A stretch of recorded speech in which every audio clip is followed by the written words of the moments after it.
Shalom Bapak Ibu terkasih. Selamat untuk Saudari Cynthia dan Saudari Liz. Ya, kita bersyukur kita bisa belajar sama-sama dalam kelas katekisasi dan mereka hari ini boleh dibaptis dan disaksikan oleh kita semua. Dan kita bersyukur kita bisa belajar kebenaran firman Tuhan dari Yohanes 21 ayat 15 sampai 19, sebuah kisah yang sangat familiar, bagaimana tentang Petrus yang berbicara dengan Yesus yang menanya tentang apakah engkau mengasihi aku. Saya akan bacakan buat setiap kita. Sesudah sarapan Yesus berkata kepada Simon Petrus, "Simon anak Yohanes, apakah engkau mengasihi aku lebih daripada mereka ini?" Jawab Petrus kepadanya, "Benar Tuhan, engkau tahu bahwa aku mengasihi engkau." Kata Yesus kepadanya, "Gembalakanlah domba-dombaku." Kata Yesus pula kepadanya untuk kedua kalinya, "Simon, anak Yohanes, apakah engkau mengasihi aku?" Jawab Petrus kepadanya, "Benar Tuhan, engkau tahu bahwa aku mengasihi engkau." Kata Yesus kepadanya, "Gembalakanlah domba-dombaku." Kata Yesus kepadanya untuk ketiga kalinya, "Simon, anak Yohanes, apakah engkau mengasihi aku?" Maka sedih hati Petrus karena Yesus berkata untuk ketiga kalinya, "Apakah engkau mengasihi aku?" Dan ia berkata kepadanya, "Tuhan, engkau tahu segala sesuatu. Kau tahu bahwa aku mengasihi engkau." Kata Yesus kepadanya, "Gembalakanlah domba-dombaku. Aku berkata kepadamu, sesungguhnya ketika engkau masih muda dan kau mengikat pinggangmu sendiri dan engkau berjalan kemana saja kau kehendaki. Tetapi jika engkau sudah menjadi tua, engkau akan mengulurkan tanganmu dan orang lain akan mengikat engkau dan membawa engkau ke tempat yang tidak kau kehendaki." Dalam hal ini dikatakannya untuk menyatakan bagaimana Petrus akan mati dan memuliakan Allah. Sesudah mengatakan demikian, ia berkata kepada Petrus, "Ikutlah aku." Berbahagialah setiap kita yang merenungkan dan juga melakukan di dalam kehidupan sehari-hari. Nah, saudara terkasih, tema kita pada hari ini yaitu tentang kenal Tuhan dan kenal diri. Nah, ini kalimat yang sangat populer ya, yang dicetuskan oleh John Calvin, yang dikatakan mengenal diri itu harus dimulai dari mengenal Tuhan. Ada banyak orang yang belum mengenal diri. Kenapa? Karena masih belum mengenal Tuhan, apalagi Tuhan yang benar. Jadi ketika memisahkan diri dengan Tuhan, maka dia akhirnya tidak mengenal diri. Nah, saudara, perikop ini mengisahkan bagaimana Yesus itu memulihkan Petrus yang belum mengenal Mesias yang sesungguhnya. Akhirnya Petrus tidak kenal diri. Jadi Petrus dipulihkan oleh Yesus. Dan inilah kisah yang akan kita pelajari bersama. Nah, saudara-saudara, konteksnya ketika Yesus berhadapan dengan Petrus, lalu memulihkan Petrus adalah mereka ini setelah kebangkitan Yesus. Mereka betul-betul bagaimana hati mereka dan mereka tidak tahu lagi akan masa depan. Tampaknya murid-murid ini juga Petrus sudah bersiap-siap untuk mereka kembali menjala ikan. Dan mereka kembali ke profesi sebelumnya. Saudara ingat waktu mereka dipanggil oleh Yesus, sebelumnya mereka kebanyakan adalah mereka nelayan. Dan di sini Petrus yang mulai kembali untuk menangkap ikan, menjala ikan. Di sini kemudian mereka sempat menjala ikan, kalau saudara perhatikan perikop sebelumnya, tetapi tidak mendapatkan apa-apa. Kemudian ketemu Yesus hadir juga, lalu kemudian Yesus melakukan mujizat lagi ya, mereka mendapatkan ikan ya di kemudian harinya. Nah, di sini kita melihat seorang William Hendriksen menafsirkan akan perikop ini. Dikatakan begini, meskipun Yesus telah menampakkan diri kepada Petrus setelah kebangkitannya. Jadi Yesus itu sudah menampakkan diri kepada murid-murid. Mungkin bagi Petrus masih ada keraguan apakah ia yang telah menyangkal Yesus 3 kali masih layak untuk melanjutkan pelayanannya sebagai rasul. Karena itu sangat mungkin ia memilih kembali kepada kehidupan lamanya sebagai penangkap ikan. Ketidakberhasilan mereka menangkap apapun pada malam itu dapat dipahami sebagai isyarat ketidaksukaan Allah atas keputusan mereka untuk kembali ke pekerjaan lama. Ini sangat wajar sekali ya, mereka berpikir ini kemudian Mesias yang dinanti-nantikan kemudian mati, lalu kehidupan kami ke depan akan seperti apa? Lalu Yesus bangkit, betul, tetapi mereka masih punya keraguan itu. Bagaimana hidup mereka sekarang? Bagaimana untuk melanjutkan masa depan mereka? Apalagi Petrus. Petrus sudah mengkhianati atau menyangkal Yesus 3 kali. Masih layak gak aku untuk memimpin murid-murid yang lain, teman-temanku yang lain? Aku tidak layak. Dan Yesus berjumpa dengan Petrus dan berbicarakan hal ini. Saudara, mari kita lihat apa yang Yesus lakukan. Yang pertama, saudara, Yesus menyebut atau memanggil Petrus itu dengan nama Simon, anak Yohanes. Saudara ingat tadi ya, waktu saya bacakan buat kita. Simon, anak Yohanes. Saudara, ini pemanggilan yang sangat penting ya. Kenapa bukan pakai kata Petrus? Ini luar biasa. Ya, kasih nama Petrus Yesus kan. Batu karang, wah luar biasa. Ini nama keren, nama beken saudara. Tapi panggilnya itu Simon, anak Yohanes. Nah kita lihat di dalam Yohanes 1:41. Dikatakan Andreas mula-mula bertemu dengan Simon, saudara. Ini waktu pertama-tama mereka dipanggil untuk menjadi murid Yesus. Dan ia berkata kepadanya, kami telah menemukan Mesias, artinya Kristus. Ia membawa kepada Yesus. Yesus memandang dia dan berkata, engkau Simon, anak Yohanes. Kau akan dinamakan Kefas, dalam arti Petrus. Nah saudara, kita melihat di sini kisah masa lalu mereka. Bagaimana Yesus memanggil Simon itu. Dan kemudian nanti suatu saat kau akan jadi Kefas atau Petrus.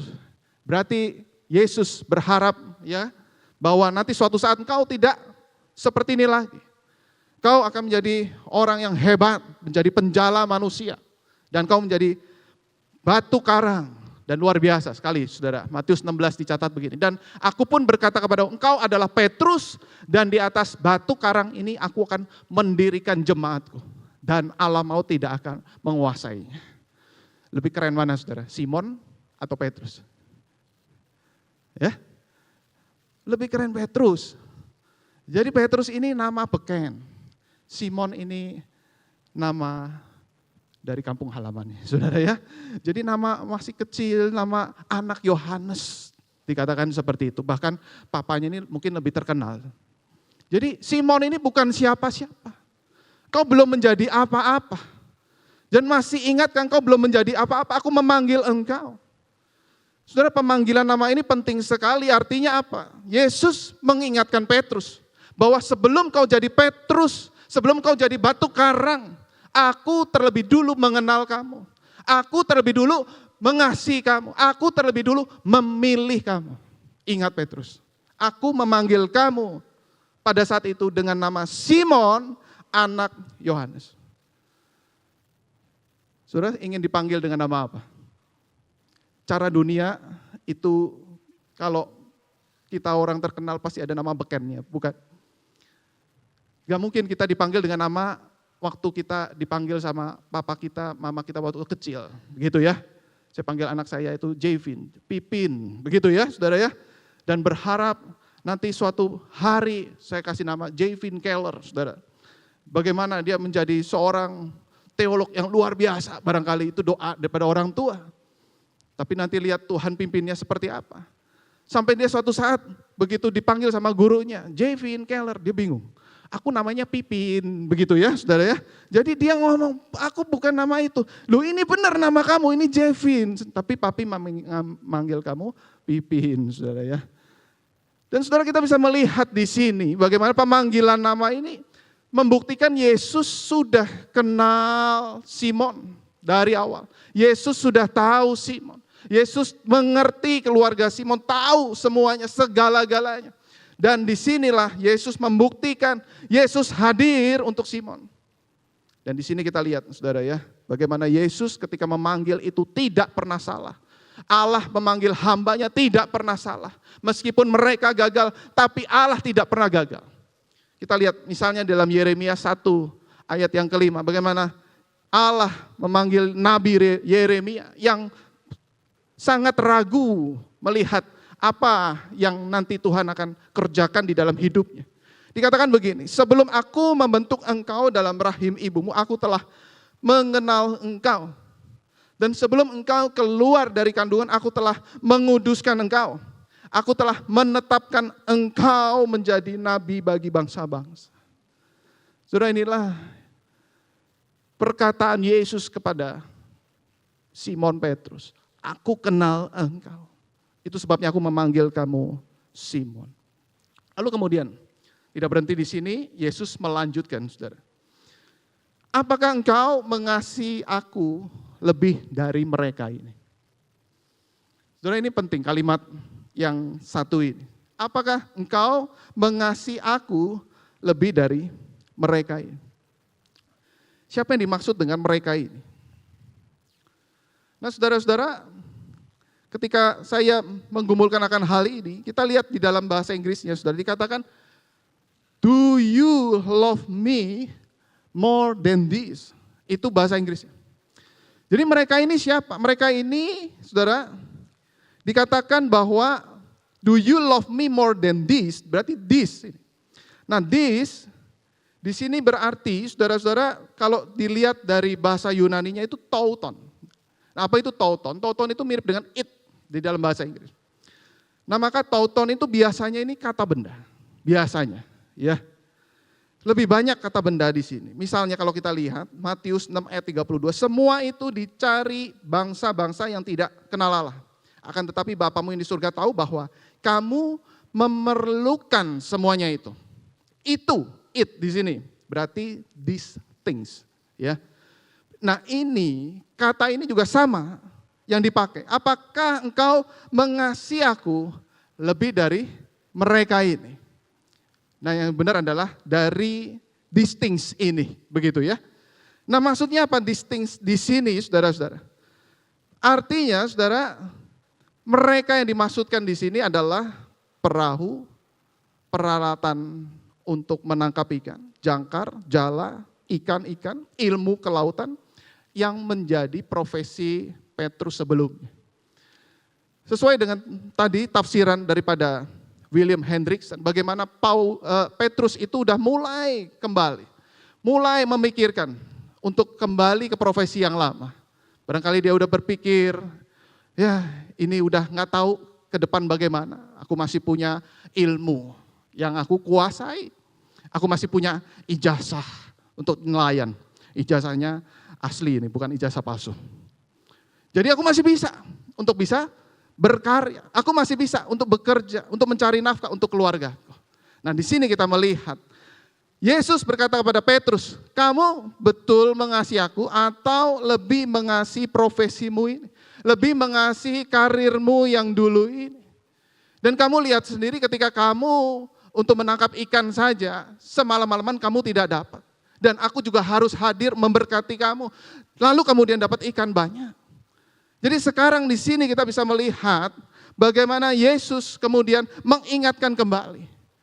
Apakah engkau betul mengasihi aku, Petrus, daripada profesimu sebagai nelayan itu?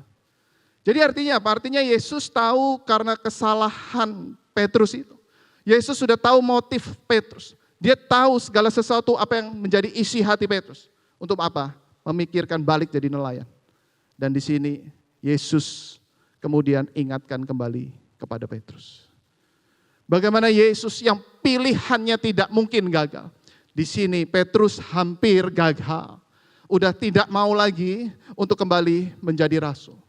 Nah, di sini kita melihat bagaimana kemudian Yesus bertanya kepada Petrus sampai 3 kali. Apakah engkau mengasihi aku sampai 3 kali? Saudara, maksudnya apa? Maksudnya kita tahu, saudara, Petrus sangat terkesan confident sekali. Padahal dia salah kenal Yesus. Akhirnya apa? Akhirnya salah kenal Yesus, salah kenal diri. Kita lihat di sini. Kata Petrus kepadanya, sekalipun aku harus mati bersama-sama engkau, aku takkan menyangkal engkau. Confident sekali. Sangat pede sekali Petrus. Barangkali di situ ada murid-murid lain yang benar ini. Ini orang confident sekali tetapi gagal. Murid-murid yang lain tidak sampai untuk menyangkal. Sama-sama kabur sih, tapi tidak sampai menyangkal. Yang menyangkal justru Petrus. Saudara bisa bayangin ya, raut wajah Petrus pada saat itu malunya kayak apa. Begitu ditanya sama Yesus sampai 3 kali saudara-saudara. Dan kita lihat Lukas 22 ayat 33. Jawab Petrus, Tuhan, aku bersedia masuk penjara dan mati bersama-sama dengan Kau. Ini orang gak kenal diri saudara ya. Bahkan gak tahu diri barangkali ya. Sudah gak kenal diri, gak tahu diri. Dan kemudian dia menyangkal Yesus sampai 3 kali. 3 kali dia mengkhianati. 3 kali juga Tuhan bertanya kepada Petrus. 3 kali sama jumlahnya. Menunjukkan apa? Menunjukkan Yesus mengingatkan kepada Petrus. Bahwa engkau sudah menyangkal aku 3 kali. Kalau engkau sudah nyangkal aku 3 kali, maka aku juga bertanya kepadamu 3 kali. Petrus, apakah engkau mengasihi aku? Apa yang dianggap dirinya hebat, apa yang dianggap dirinya cemerlang, berprestasi jadi rasul, saudara, di situ Petrus betul-betul malunya luar biasa. Ditanya oleh Yesus seperti itu. Sehingga apa saudara, dikatakan dalam pertanyaan yang ketiga di sini, maka sedih hati Petrus. Petrus langsung ingat. Waktu yang pertama kali dia masih belum ingat. Begitu nanya 2 kali dia masih belum ingat. Yesus tanya 3 kali. Aku nyangkal 3 kali, kau tanya aku 3 kali. Di sini sedih hati Petrus. Di sini saudara-saudara kita melihat bagaimana Yesus kemudian berkata kepada Petrus, apakah engkau mengasihi aku? Petrus sekarang tahu,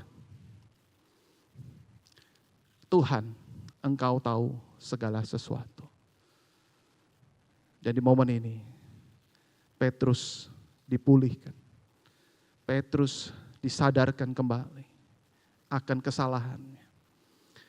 Petrus disadarkan kembali akan percaya diri yang salah itu. Dan di sini Petrus langsung berkata, Tuhan, bukan guru, engkau tahu segala sesuatu. Dia sepertinya ini momen di mana dia kembali, dipulihkan. Dia mengenal Allah yang benar, Yesus yang benar. Dan di sini saudara-saudara kita melihat bagaimana pentingnya Yesus mengingatkan kesalahan Petrus. Di sini Yesus ingin saudara bukan hanya Petrus diperlihatkan kesalahannya. Tetapi Yesus ingin supaya Petrus tahu Yesus tidak meninggalkan Petrus. Yesus hadir untuk Petrus. Yesus hadir untuk mengingatkan kembali dan meminta Petrus untuk menggembalakan domba-dombanya. Nah kita lihat di sini ya. Saudara, kesalahan orang kok diungkit-ungkit sama Yesus. Apalagi di situ juga ada murid-murid pada saat itu. Apakah Yesus sengaja untuk mempermalukan Petrus? Lihat Petrus, kau sudah salah kepadaku. Sekarang aku ingin balas kamu di hadapan teman-temanmu ini. Saudara, saya pikir Yesus tidak bermaksud seperti itu. Yesus ingin berkata kepada Petrus, bahwa Petrus, aku tahu kasihmu tidak seberapa kepadaku.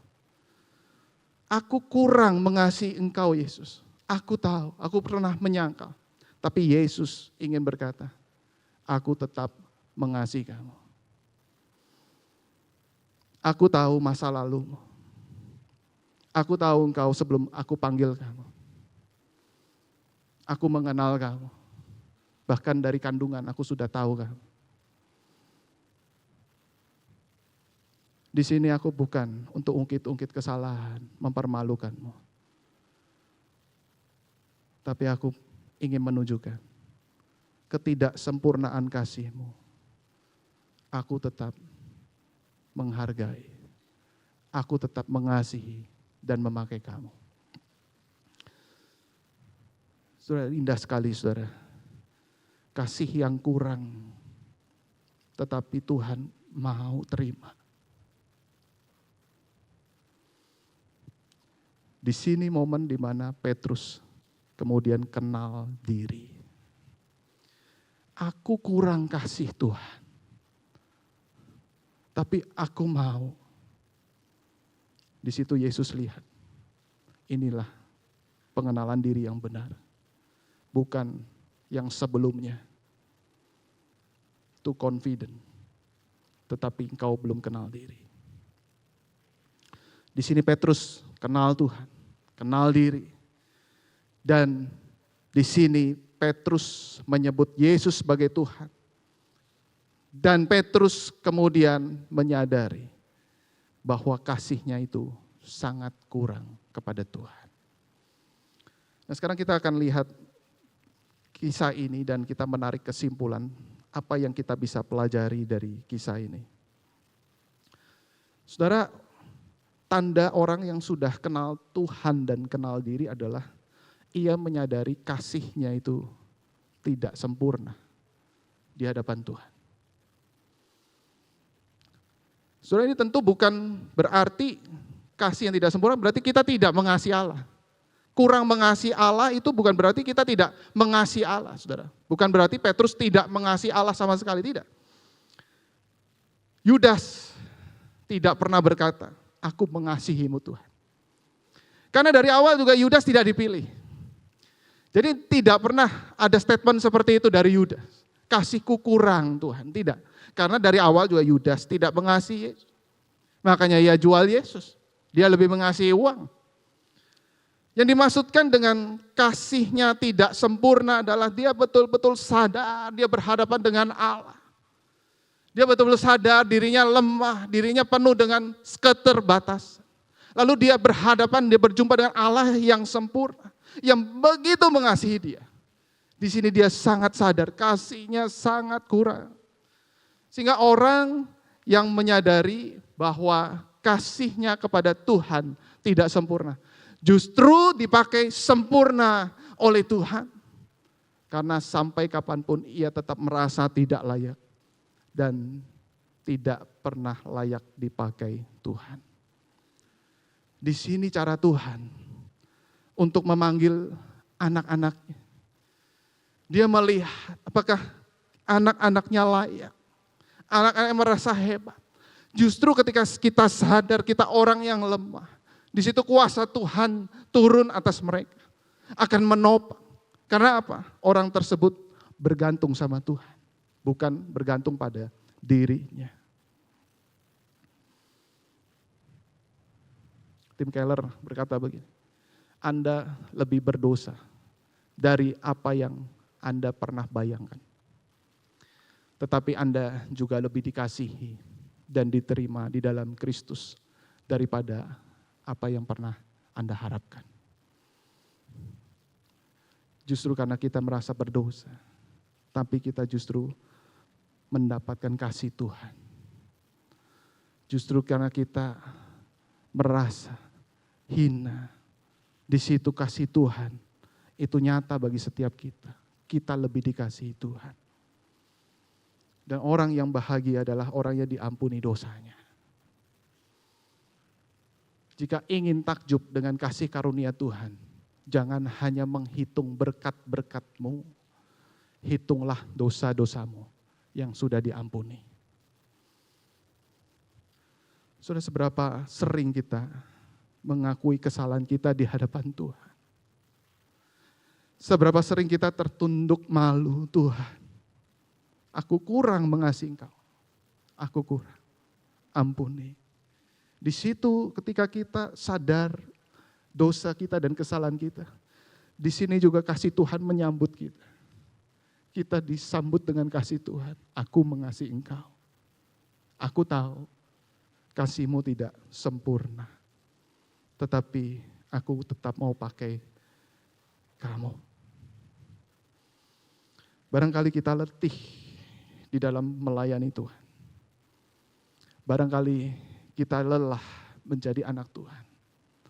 Karena kita harus bersaksi, menjadi teladan. Dan orang tua Kristen juga lelah menghadapi anak-anak dan membesarkan anak di zaman now ini. Tetapi lihatlah di sini. Di dalam kelemahan ada kuat kuasa Tuhan dinyatakan bagi kita. Amin. Yang kedua, saudara. Tanda kenal diri dan kenal Tuhan yaitu tetap ikut Yesus dalam keadaan apapun. Ini orang kenal diri dan kenal Tuhan. Nah kita lihat Petrus tadi. Yesus berkata, sesungguhnya ketika engkau masih muda, engkau mengikat pinggangmu sendiri dan engkau berjalan kemana saja kau kehendaki. Tapi engkau sudah tua, engkau akan mengulurkan tanganmu dan orang lain akan mengikat engkau dan membawa engkau ke tempat yang tak kau kehendaki. Di sini Yesus menubuatkan akan terjadi apa nanti Petrus ke depan. Bahwa tidak bisa lagi bebas seperti engkau muda hari ini.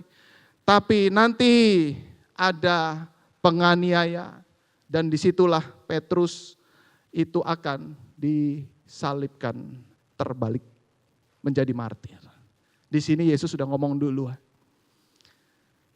Nah saudara-saudara menarik sekali di sini saudara-saudara.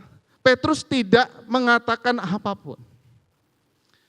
Petrus tidak komplain lagi seperti saat itu dia mengenal Mesias yang salah. Jangan kiranya itu terjadi padaku. Petrus seolah-olah dia setuju dengan akan hal ini. Artinya apa saudara? Yesus betul-betul mengajak setiap kita untuk ketika ikut Yesus.